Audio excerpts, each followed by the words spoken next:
You're replacing your HVAC system, you've probably discovered something that doesn't make much sense. You invite 3 companies to your home. Each one recommends replacing your system.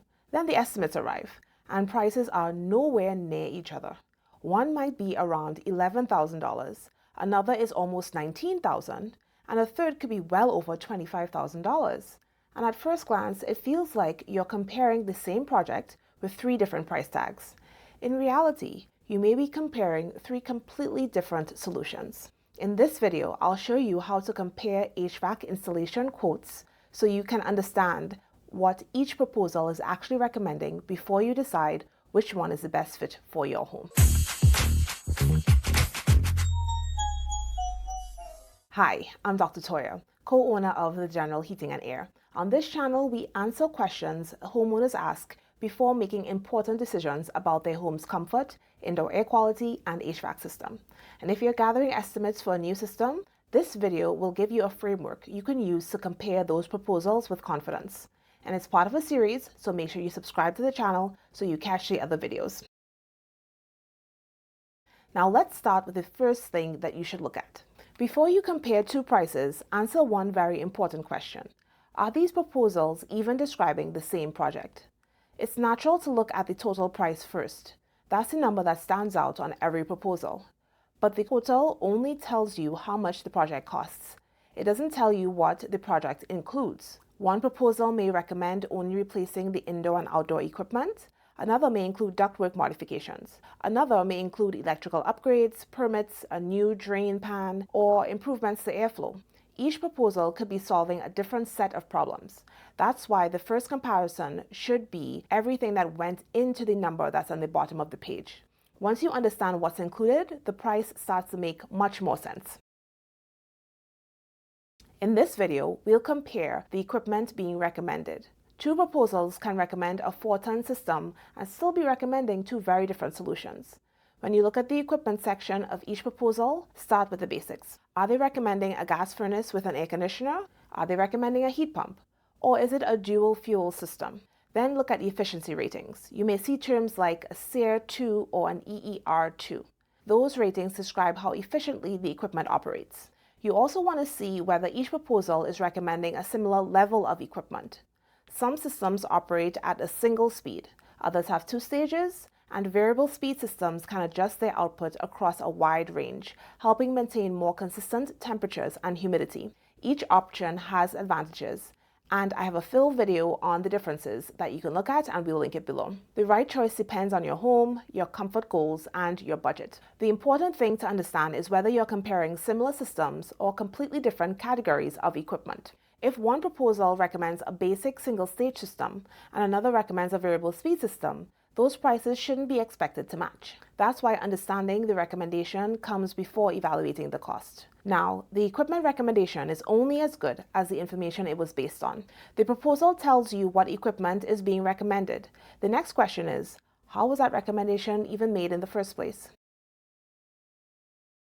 Imagine visiting 3 different doctors for the same concern. If each doctor recommended a different treatment, you probably want to understand how they reached that conclusion. The same idea applies here.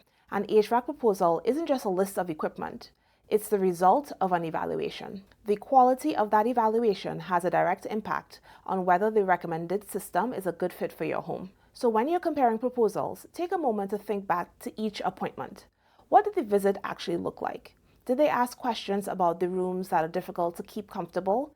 Did they ask whether humidity has been an issue? Did they ask what you like about your current system and what you like to improve? Did they go into the attic and do testing for airflow and look at the ducts? This matters because replacing an HVAC system isn't just about replacing old equipment. It's an opportunity to solve comfort problems that may have been there for years. A home is more than just square footage.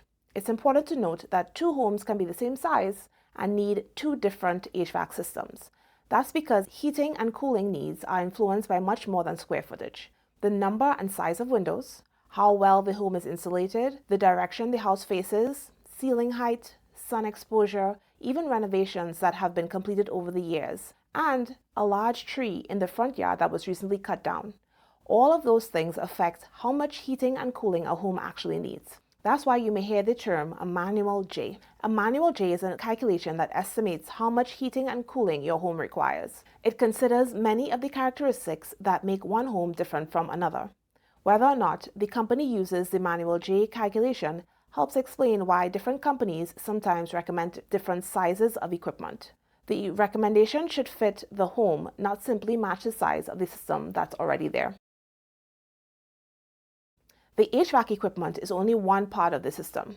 Your heating and cooling equipment creates the conditioned air. Your ductwork is what delivers that air throughout your home. If the ductwork isn't moving enough air, replacing the equipment alone may not solve the comfort issues you've been living with.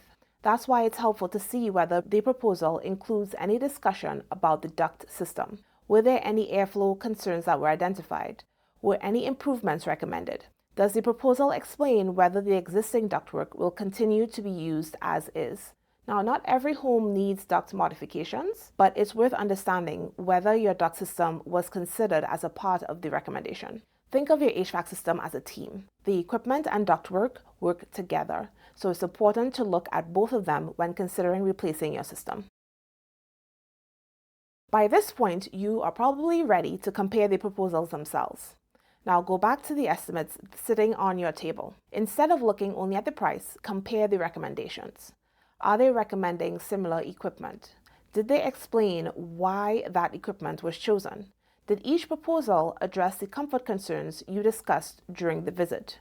Did they even discuss the comfort concerns that you may have had? Did the recommendations feel tailored to your home? When you compare proposals this way, the differences become much easier to understand.